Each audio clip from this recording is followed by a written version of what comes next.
జై సద్గురు బ్రహ్మరాజుకి జై.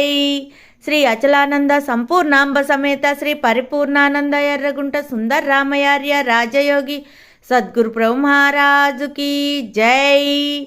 శ్రీ అభయానంద చిట్టేటి కోదండరామయ్య తండ్రికి జై.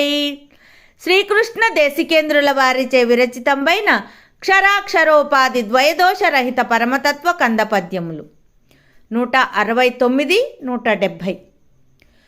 గురు శిష్యుల లక్షణములు గురు శిష్యుల బోధరీతి గురు గీతార్థం బెరిగిన నరులకె మెప్పగు నెరుగనియా మూఢ నరులకిష్టతియౌనే. స్థిరముగా నిల్చేదైతే పరుగెత్తక భ్రాంతి నిల్వబడదా భువిలో.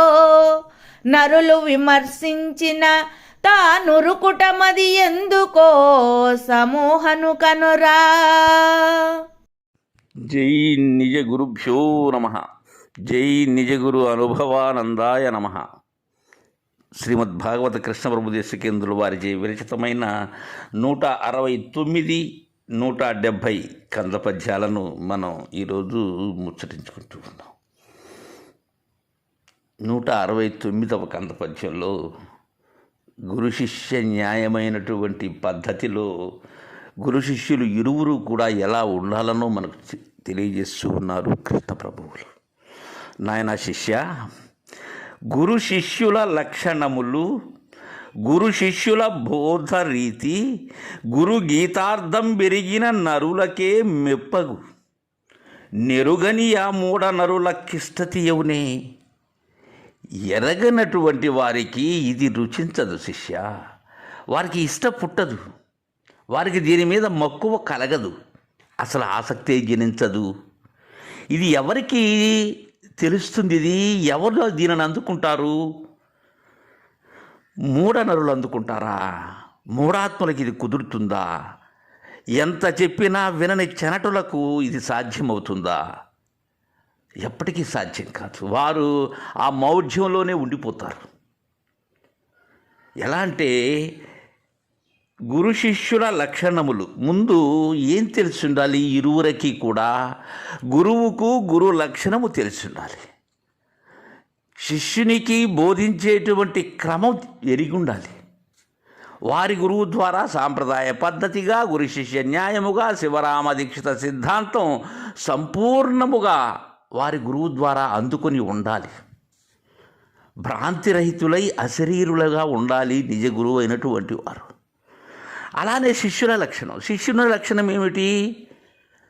భ్రాంతిరహితాసక్తితో గురుదరి చేరి గురువుకు దేహార్థ ప్రాణములు సమర్పించి చతుర్విధ శుశ్రూషలు నిరంతరం కావించుకొనొచ్చు గురువు చెప్పినటువంటి విధానములో నడుచుకున్నటువంటి వారే సాంప్రదాయకమైనటువంటి నిజ శిష్యుడు. తక్కినవారు కాదు. గురు శిష్యుల బోధ రీతి, గురు శిష్యులు గురువు బోధించేటువంటి విధానం, శిష్యుడు ఆ బోధను అందుకునేటువంటి విధానం క్రమముగా ఉండాలి, సక్రమమైనటువంటిదిగా ఉండాలి. అది గురువు శిష్యుడు అడిగినటువంటిది చెప్పక వేరేది చెప్తూ ఉన్నప్పటికీ, ఒకవేళ గురువు సక్రమమైనటువంటి బోధ అందిస్తున్నా శిష్యుడు అన్య మనస్కుడుగా ఉండి వింటున్నా సరే ఇది కుదరదు నాయన. గురు శిష్యుల బోధనా రీతి ఏ విధముగా ఉంటుందో తద్విధానంగా ఉండాలి. మొట్టమొదటగా ద్వాదశిని చూపి దానిలో ఈ లేనటువంటి షోడశి అయిన మూలము లేని గుర్తిరిగే శరీరం ఎలా లేదో తెలియజేసి ఇది కలలాంటిది అని నిర్ణయం చేసేటువంటి బోధ గురుదేవులు అందించాలి. అలానే గురువుకు సమస్తము అర్పించి భ్రాంతిరహిత స్థితిలో గురువుగారి దగ్గర క్రమ పద్ధతిగా బోధను గ్రహించాలి. ఇంకా గురు గీతార్థం పెరిగిన నరులకే గురుమూర్తి స్వరూపాన్ని ఎలా పూజించాలనో ఎలా సేవించాలనో అనేటువంటి విషయాన్ని మనకు గురుగీత బోధిస్తుంది. ఇక్కడ గురుగీత యొక్క విశిష్టతను తెలియజేస్తూ ఉన్నారు భాగవత కృష్ణ ప్రభుదేశికేంద్రుల వారు. కొందరు చపలులు గురుగీత అసలు అవసరము లేదు అనేటువంటి ధోరణితో కూడా ఉంటారు. చాలా తప్పు నాయన, అలా అయితే కుదరదు. శివరామ దీక్షితుల వారు అన్నట్లుగా గురువును కుల దైవముగా, పితృ సమానంగా పూజించాలి శిష్యుడు. అలానే గురువు కూడా శిష్యుని కుమారుని రీతిగా తనకు ఉండబడేటువంటి, తను గ్రహించినటువంటి, తను పొందినటువంటి బోధ ఏదైతే ఉన్నదో అది సమస్తము శిష్యునకు అందేటట్లుగా తెలియజేసేవారై ఉండాలి.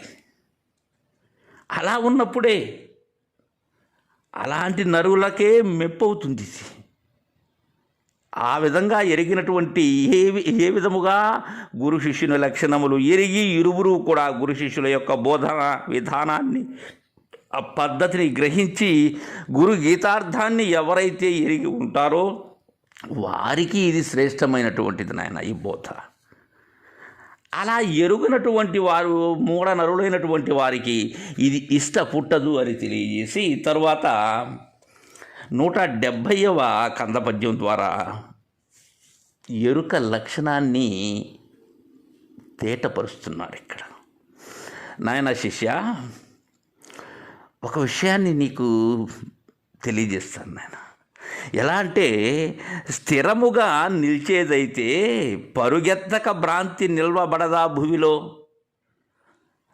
నరులు విమర్శించిన తా నురుకుటమది ఎందుకోస మోహను కనరా. అంటే విమర్శిస్తే ఇది లేకుండా పోతుంది, విమర్శించకుండా ఉంటే ఇది ఉంటుంది. నిజముగా స్థిరముగా నిలిచేదైతే, స్థిరముగా నిలిచేది ఏది? పరిపూర్ణమే ఎప్పటికీ స్థిరముగా ఉన్నది, దానికి మార్పులు లేదు. అలా ఎరుక స్థిరమైనటువంటిదైతే అది ఎందుకు పరిగెత్తాలి? అది పరిగెత్తుంది. ఎక్కడ పరిగెత్తుంది? అది స్థిరాన్ని నిజ గురుదేవుని ద్వారా అందుకున్నప్పుడు ఆ స్థిరములో ఇది లేకుండా వెళ్ళిపోతుంది భ్రాంతి. అది స్థిరమైనదైతే పోనవసరం లేదు కదా. నరులు విమర్శించిన తా నురుకుట మది ఎందుకోస మోహను కనరా. దానిని నిజ గురు శిష్య సాంప్రదాయ పద్ధతిగా ఆ బోధ రీతిలో దానిని విమర్శించినట్లయితే తానురుకుట తాను లేకుండా పోతుంది. ఎందుకోసం పోతుంది? అది దానికి నిలచే లక్షణం లేదు, అది స్థిరమైనటువంటిది కాదు. ఒకప్పుడు ఉండి ఒకప్పుడు లేకుండా పోయేటువంటి లక్షణం ఉన్నది దానికి. స్థిరమైన పరిపూర్ణమునకు ఆ లక్షణం లేదు నాయన. అది ఎందుకోసం పరిగెత్తుందో నువ్వు ఊహతో తెలుసుకో, నీవే ఊహించి కను. ఎట్టంటే, భ్రాంతి అనేది స్థిరముగా నిలిచేది అయినట్లయితే, నరులు విమర్శించినట్లయితే ఎక్కడా భూమిలో, ఈ భూమి మీద పరుగెత్తక నిలవబడదా? ఉండాలి కదా.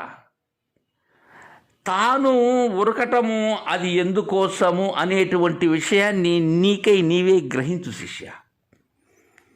అది ఎందుకోసం అంటే అది లేనిది, అది దేనిలో ఉన్న దానిలో అది లేకనే తోపింపబడినటువంటిది. ఎప్పుడైతే గురు సంజ్ఞ అనే దీపం తాడు దగ్గర ఉంచామో ఇక పామున్నదా? అక్కడ ఉండదు, అది ఎక్కడికో వెళ్ళిపోయింది. అంటే అంతకుముందు ఉన్నదా? లేదు. ఉన్నట్లుగా నీ భ్రాంతి, తద్విధానంగానే భ్రాంతి నిల్వబడదు. స్థిరమైనది ఎప్పటికీ స్థిరముగా ఉంటుంది అని మనకు చక్కగా ఎరుక లక్షణాన్ని అందజేశారు కృష్ణప్రభు దేశికేంద్ర వారు. జై గురుదేవా.